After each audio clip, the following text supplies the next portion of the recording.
वरदराज भगवान। तो रामानुजाचार्य जी के मन में आया कि मैं अब कांचीपुरी जाकर के ही रहूं, वहां पर कांचीपुरी स्वामी जी का सत्संग करूंगा और वहीं पर अद्वैत वेदांत के प्रकांड पंडित हैं श्री यादव प्रकाश जी, उनसे ब्रह्म सूत्र का अध्ययन करूंगा। गुरुदेव भी मिल जाएंगे अध्ययन करने के लिए और ठाकुर जी की दर्शन और स्वामी जी का सत्संग भी मिल जाएगा। और आप अपनी पत्नी और मां के साथ कांचीपुरी प्रस्थान कर गए। तो यादव प्रकाश जी आपके शिक्षा गुरु थे, पढ़ाते थे आपको, लेकिन कई जगह मत अलग अलग हो जाते हैं। मत अलग कैसे होते हैं? आपको अपनी बात सिद्ध करनी है, कई लोग उसको ज्ञान के द्वारा, फॉर्मूलाज के द्वारा, अन्य अन्य साधनों से सिद्ध करते हैं और कई सामान्य लोग उसको प्रेम से सिद्ध कर देते हैं। तो आपके जो गुरु जिनसे आप अध्ययन कर रहे थे रामानुजाचार्य जी, वो यादव प्रकाश जी, वो किसी भी बात को सिद्ध करते थे तो उसमें अद्वैतवाद देखते थे। तो एक दिन एक शिष्य चरणों में आता है और उसने एक सूत्र कहा और कहा कि गुरुदेव इसका अर्थ क्या होगा? और सूत्र क्या था? तस्य यथा कप्यासम पुंडरीकमेव मक्षिणिम। ये सूत्र कहा, बोले गुरुदेव इसका अर्थ क्या होगा? तो इसका अर्थ लगाते हुए आप कहते हैं तस्य तथा कप्यासम। तो कप्यासम का अर्थ आप कहते हैं कपिनितंब। पुंडरीकाक्ष भगवान श्रीमन नारायण के नेत्र कैसे हैं? बोले कपिनितंब। कपि कहते हैं बंदर को और नितंब कहते हैं उसके पीछे के हिस्से को। तो आपने अर्थ क्या किया? बोले पुंडरीकाक्ष भगवान के नेत्र कैसे हैं? बोले कपिनितंब जैसे हैं। ये सुनकर के रामानुजाचार्य जी को बड़ी पीड़ा हुई। हैं तो गुरुदेव, लेकिन गुरुदेव भी हरि अवज्ञा कैसे कर सकते हैं? परम सौंदर्य भगवान जिनके लिए भीष्म पितामह कहते हैं त्रिभुवन कमनम तमाल वर्णम रविकर गौर वराम वरम दधाने, जिनकी रूप माधुरी पर सब न्योछावर जाते हैं, और गुरुदेव उनके नेत्रों की उपमा दे रहे हैं कि कपिनितंब। तो रामानुजाचार्य जी को पीड़ा तो हुई, लेकिन संकोच कर रहे थे, अब गुरु जी हैं इनसे क्या कहूं मैं। लेकिन एक दिन उदास बैठे थे तो गुरुदेव ने पूछा क्या बात है रामानुजाचार्य जी, आप बड़े उदास बैठे हैं? बोले गुरुदेव क्षमा करें, मैं सह नहीं पा, मैं इतना प्रेम करता हूं ठाकुर जी से कि उनके रूप की ऐसी विचित्र उपमा आपके मुख से सुन के मुझे बहुत पीड़ा हुई। बोले क्या? बोले आपने कहा कपिनितंब। ये कप्यासम का अर्थ आपने कपिनितंब ठीक नहीं किया गुरुदेव। यादव प्रकाश जी, अच्छा 4 दिन का पढ़ा लिखा हमसे ज्यादा विद्वान बनता है, कप्यासम का अर्थ तुम करके बताओ। तो रामानुजाचार्य जी बोले गुरुदेव पहले तो क्षमा प्रार्थी हूं, आपके सन्मुख कुछ कहने का धृष्टता कर रहा हूं, लेकिन हमारी संस्कृत भाषा में एक सौंदर्य है कि अगर कोई संस्कृतज्ञ है तो वो एक शब्द के अनेक अर्थ कर सकता है।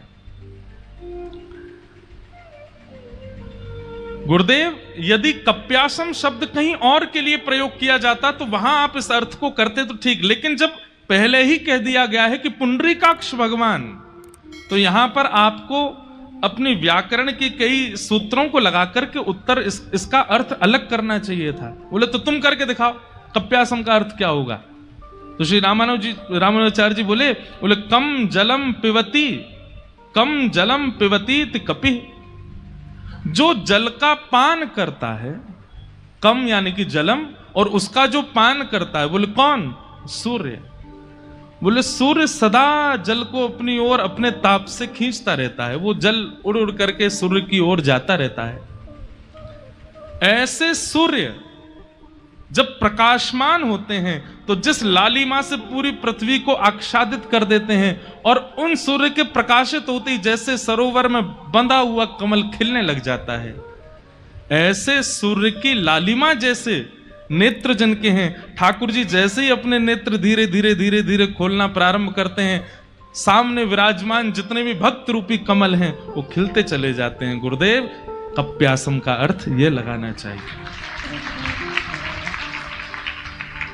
ये अर्थ सुनते ही जितने वहां बालक थे आपकी तरह उन्होंने भी ताली बजाई, वाह वाह वाह, ये अर्थ आया है। तो आपके गुरुदेव जो सामने बैठे थे, यादव प्रकाश जी को बहुत गुस्सा आया और आपने मन में विचार किया कि ये बालक हो ना हो कुछ दिनों में हमारा पत्ता साफ कर देगा और ये सब बालक इसी की चेला बन जाएंगे। जैसे फैन फॉलोइंग हो जाती है आजकल, धनवानी से भी दुखी नहीं है लोग, आजकल रूपवान से भी दुखी नहीं है लोग, आजकल उससे ज्यादा दुखी जिसके फॉलोअर्स ज्यादा हैं। दुख का कारण ही यही हो गया है। महाराज, संबंध नहीं टूट रहे हैं आजकल, अनफॉलो होते हैं लोग। संबंध नहीं टूट रहे आजकल। बाबा, अब आप लोग तो सब बड़े आनंद में, आपको कोई फॉलो अनफॉलो करे ही ना है। बहुत विचित्र जमाना आता जा रहा है। यही कलिकाल में हम प्रवेश कर रहे हैं। आगामी समय में यह नहीं देखा जाएगा कि हाँ भाई, जिस लड़का से हमारी छोरी का ब्याह हो रहा है उस पर संपत्ति कितनी, पढ़ा लिखा कितना, उसके देखो सोशल मीडिया अकाउंट कितने और फॉलो कितने लोग करते हैं। ब्लू टिक लगा कि नहीं लगा। हमने तो आज तक मैंने कि करना ही नहीं है। अपने बस प्रेम से कथा सत्संग भाव देते रहो, आनंद, लोगों को सरलता विनम्रता सिखाते रहो, इससे ज्यादा कुछ नहीं देना है। आज मेरे पैर में चोट लगी, डॉक्टर ने बैंडेज बांध दिया, उसको भी फोटो खींच के डाल देते हैं लोग।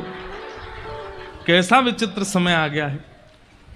तो आज से लगभग 1000 वर्ष पहले श्री यादव प्रकाश जी को रामानुजाचार्य जी से इस बात से बैर हो गया क्योंकि वो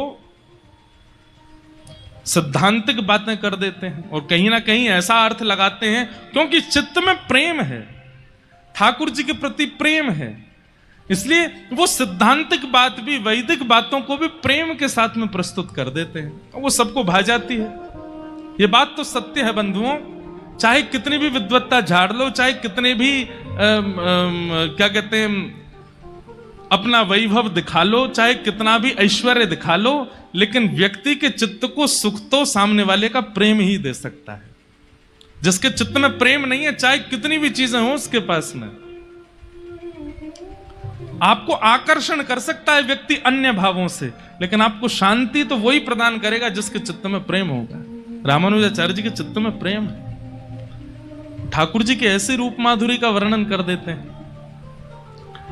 यादव प्रकाश जी को रामानुजाचार्य जी से थोड़ी चिढ़ होने लगी। 2-3 बात और भी कुछ ऐसी हुई जिसके कारण यादव प्रकाश जी बहुत चिढ़ गए और उन्होंने षड्यंत्र रचा। सब बच्चों को लेकर के काशी जा रहे थे दर्शन करने के लिए। रामानुजाचार्य, अब बच्चे मतलब 16 वर्ष की आयु में ब्याह हो गया था, लेकिन 17-18 तक भी बच्चे ही रहते हैं। सब लोग जा रहे थे, सब विद्यार्थियों को लेकर के। तो यादव प्रकाश जी ने बीच में ही मन बना लिया कि बीच में घने जंगल पड़ेंगे और वहीं कहीं घने जंगलों में कई बालक मुंह लगे होते हैं ना गुरुजनों के, तो वो सब गुरुदेव के साथ मिल गए। बोले क्या करना गुरुजी? बोले कि ये जो है ना, ये तुम लोगों की विद्या का हनन कर देगा, ऐसा कर देगा, और हम लोगों का एक ही काम है। बोले क्या? बोले बीच जंगल में कैसे भी करके, या तो किसी पशु के द्वारा या कोई विष दे करके इसको मरवाना है।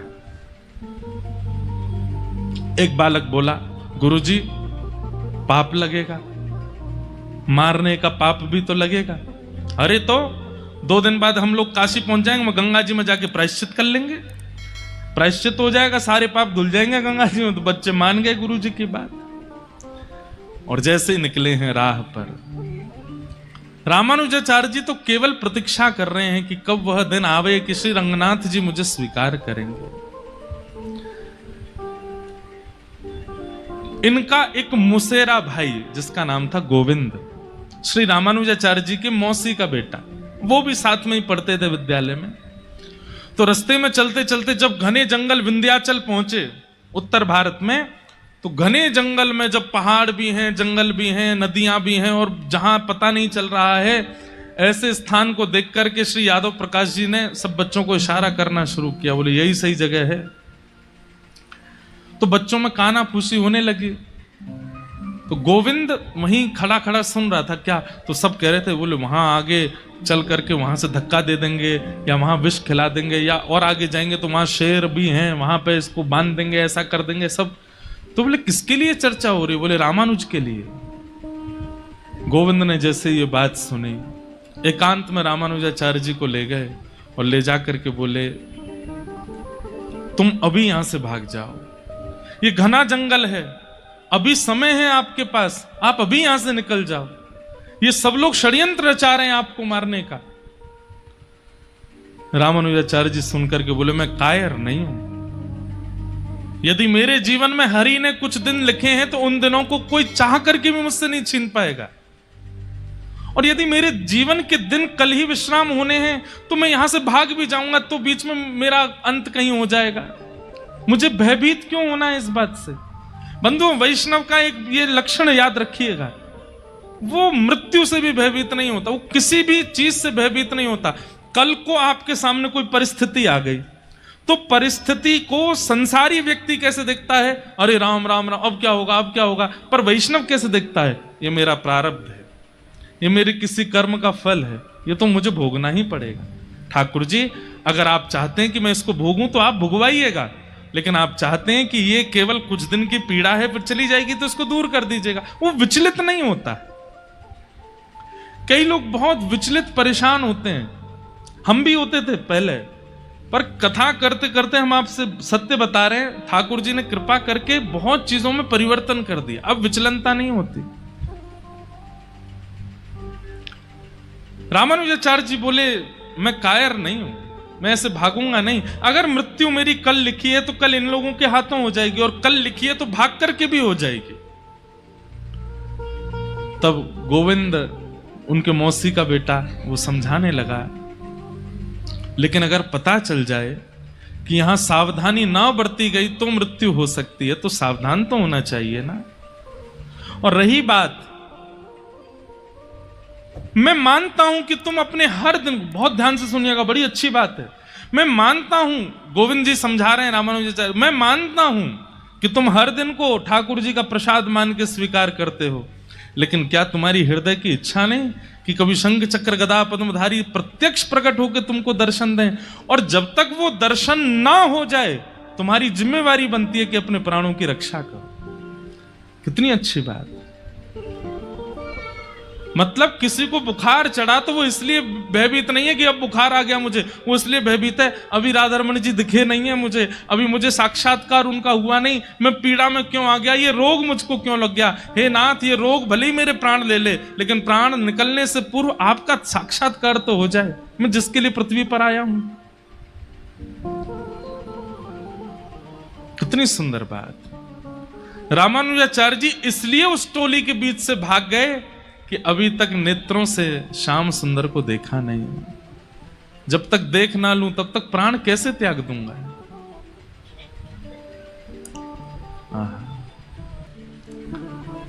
और दोनों यात्रा करते हुए जा रहे थे तो आप उनको देख करके थोड़े सहम गए, और उन दोनों दंपतियों ने जब रामानुजाचार्य जी को देखा तो परम सुंदर बालक आए समीप। बोले अरे बालक, तुम कहां जा रहे हो? बोले हम कांचीपुरी जा रहे हैं। अच्छा, हम दोनों भी दक्षिण यात्रा पर जा रहे हैं, हम लोग सेतुबंद आदि दर्शन करने के लिए जाएंगे, और हमें मार्ग भी पता है जंगल का, तुम हमारे साथ ही हो लो, और हमें लगता तुमने कुछ खाया भी नहीं है, कुछ पालो। रामानुजाचार्य जी बोले नहीं आप लोग, बोले नहीं नहीं पाओ, क्यों नहीं। तुरंत झोला खोला और सामग्री लेकर के रामानुजाचार्य जी को पाई। रामानुजाचार्य जी बड़े प्रसन्न हो गए, बोले चलो ठाकुर जी आपने मध्य रास्ता में कोई व्यवस्था तो करी, और थोड़ा भय भी कम हो गया कि चलो दो लोग हैं मेरे साथ। अर्धरात्रि का समय हुआ तो जो दंपति थे उनमें पत्नी उठ करके कहने लगी अरे मुझे तो बहुत तेज प्यास लगी है, कहीं से जल की व्यवस्था करो। रामानुजाचार्य जी बोले अब रात्रि में आपके लिए जल कहां से लाऊं, और ये तो घना जंगल है। तो जो पति था वो उठ के बोला अरे देवी थोड़ा सहन करो, सो जाओ, सुबह होगी चलेंगे कहीं जल पी लेंगे। प्रातः काल होते ही आप तीनों निकल पड़े। रामानुजाचार्य जी थोड़े आगे चल रहे थे। आगे चल के उन्होंने एक सरोवर देखा। अरे आप लोग जल्दी आइए, यहां पर एक सरोवर है, यहां जलपान की व्यवस्था है। नीचे आप लोग जैसे ही पहुंचे तो रामानुजाचार्य जी बोले आप लोग रहिए, अब जल में सिद्धि नहीं है, मैं जाता हूं और अंजलि में भर के आपको पिला दूंगा। और जल भर भर के उन दोनों के हाथ में भर के दिए, बोले आप लोग पान कीजिए, मैं पी लूंगा। दोनों ने पान किया और जैसे ही रामानुजाचार्य जी पान करके और पीछे मुड़ करके देखा तो दोनों अंतर ध्यान, साक्षात लक्ष्मी नारायण भगवान ही पधारे श्री रामानुजाचार्य जी पर कृपा करने के लिए। अब तो वही छवि घूम रही है नेत्रों में। बोले वो कहां चले गए? अभी तक आपको पता नहीं चला कि वो ठाकुर जी थे। आप बाहर आकर के ढूंढने लगे, यत्र तत्र ढूंढा, नहीं मिले। पता नहीं कहां चले गए। तभी आप बस कुछ किलोमीटर ही चले होंगे कि इतने में कांचीपुरी आ गई। नगर देख करके आप वहां किसी से बोले भैया ये कौन सा नगर है? बोले ये कांचीपुरम है। रामानुजाचार्य जी बोले मैं कल विंध्याचल से निकला हूं और आज कांचीपुरी पहुंच गया। ये इतनी जल्दी पूरा रास्ता नप कैसे गया मेरा? तब उन्हें पूर्ण भरोसा हुआ। बैठ के एकांत में रुदन करने लगे कि साक्षात आए थे मेरे सन्मुख, मैं उनके रूप को पहचान नहीं पाया। मेरी पराम्बा मैया ने रात्रि में जल की याचना की और मैं सोता रह गया। लेकिन सुबह जलपान तो कराया ही था अपने हाथ से। कितने करुणा में है करुणा निधान, कितनी करुणा करके मेरे ऊपर पधारे। आप अपने घर पहुंचे माता जी और पत्नी के पास। यहां कुछ महीने बाद ये सब लोग काशी से लौट करके आए, यादव प्रकाश जी और सब बालक। और इन्होंने जैसे ही कांचीपुरी में प्रवेश किया तो देखा रामानुजाचार्य जी घूम रहे हैं। ये तो सब बड़े दुखी हो गए। बोले अरे हमने तो सोचा था कि इसके प्राण चले गए होंगे, ये तो बच गया। रामानुजाचार्य जी उसके पास गया। अरे बालक तुम स्वस्थ हो? रामानुजाचार्य जी बोले जी गुरुदेव सब आनंद है। अच्छा विद्यालय आना कल से पढ़ने के लिए। रामानुजाचार्य जी बेचारे इतने करुणा निधान, जानते हैं कि ये लोग मुझसे बैर करते हैं, फिर भी पढ़ने गए, वहां जाते हैं। और फिर कल एक प्रसंग हमने सुनाया था, वही घटा। राजा की पुत्री पर ब्रह्म राक्षस आ गया। बड़े बड़े तांत्रिकों को बुलाया गया लेकिन कोई भी समाधान नहीं कर पाया। तब यादव प्रकाश जी गए और उनके प्रवेश करते ही वो ब्रह्म राक्षस हंसने लगा। बोले तू क्या मुझे हटाएगा? तुझ पर तो और भी बड़ा कलंक पाप लगा हुआ है। क्यों? बोले अपने ही गुरु से, अपने ही शिष्य से द्रोह करते हो। अरे भाई शिष्य गुरु से द्रोह करे ये तो सुना गया, पर गुरु शिष्य से द्रोह नरक में भी स्थान नहीं मिलेगा। मुझे निवृत्त करने का एक ही उपाय है, इनके शिष्य रामानुजाचार्य जी को बुलाओ, उनके चरण दल इस लाली को पिलाओ, सिर पर छीटा दो, उससे चला जाओ। विष्णु पादोतकम पित्वा पुनर्जन्म न विद्यते। ठाकुर जी का चरणामृत लेने से पुनर्जन्म नहीं होता, लेकिन हरिजनों का चरणामृत लेने से इसी जन्म में हरि दर्शन हो जाता है।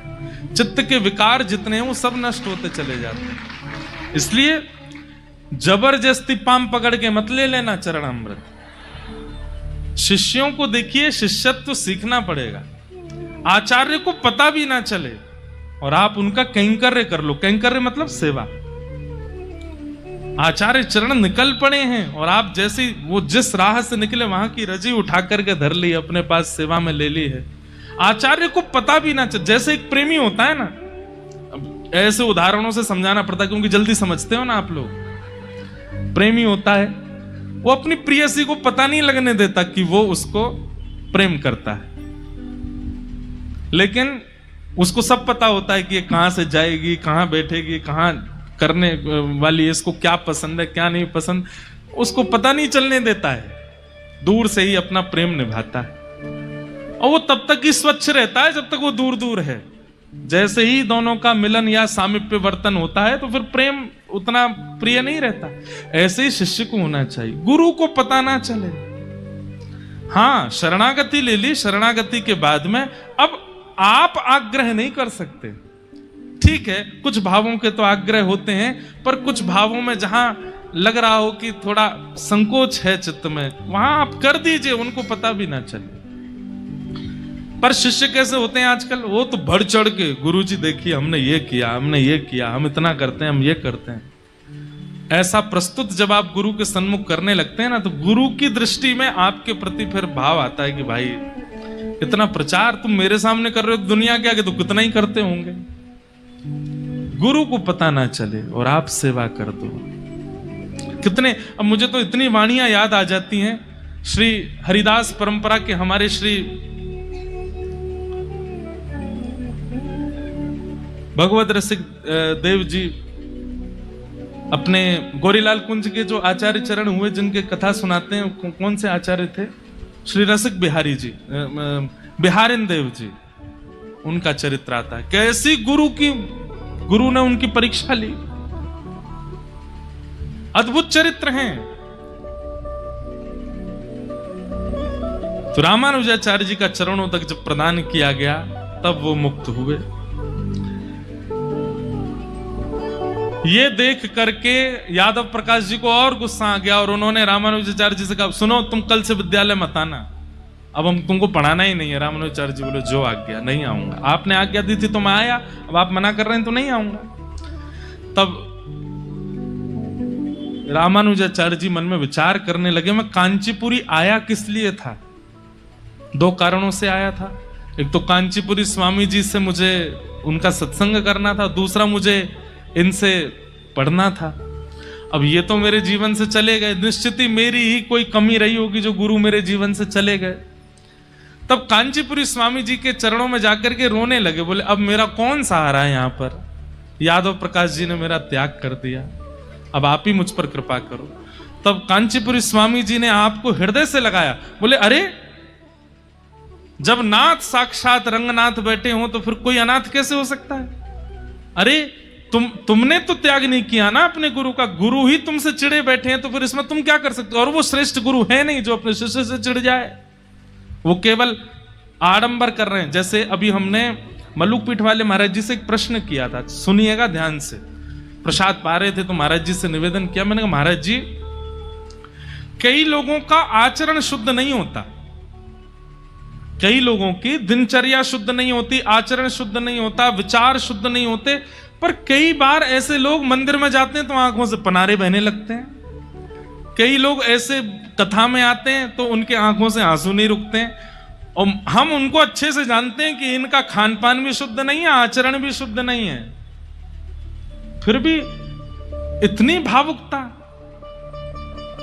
मैंने कहा महाराज जी, हम अपनी बात कह रहे हैं कि हम अगर कुछ दिन आचरण में कुछ पलट फेर करते हैं तो हमारे आंसू ही नहीं आते लाल जी को देख करके।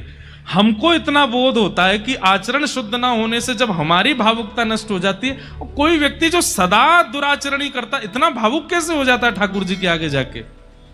महाराज जी ने इसका बहुत अच्छा उत्तर दिया। महाराज जी क्या उत्तर देते हैं? बोले जैसे पिक्चरों में हीरो के मर जाने पर हीरोइन सिर पटक पटक करके रोती है, उसको पता है कि मरा नहीं है, लेकिन कैमरा चालू है, मुझे दिखाना है सबको, और उसको देखने वाले सोचते हैं अरे राम राम कितनी भावुक हो रही है बेचारी, कितना रो रही है। अभी एक पिक्चर आई थी महाराज, उसको देख देख करके लोग बाग भूत आ गए, सब में मरे जा रहे हैं, वहीं पे गिर पड़े जा रहे हैं रो रो करके। और महाराज, एक तो मैंने वीडियो देखी, ड्रिप लगा के बैठा था वहीं पे देखने के लिए गया, तो महाराज जी बोले जिस प्रकार अभिनेता के मर जाने पर, मरा नहीं है, नाटक किया है, अभिनेत्री ऐसे रोती है कि देखने वाले उसको देख के हाय राम कितनी रो रही है, लेकिन वास्तविकता क्या है? वो अभिनय है।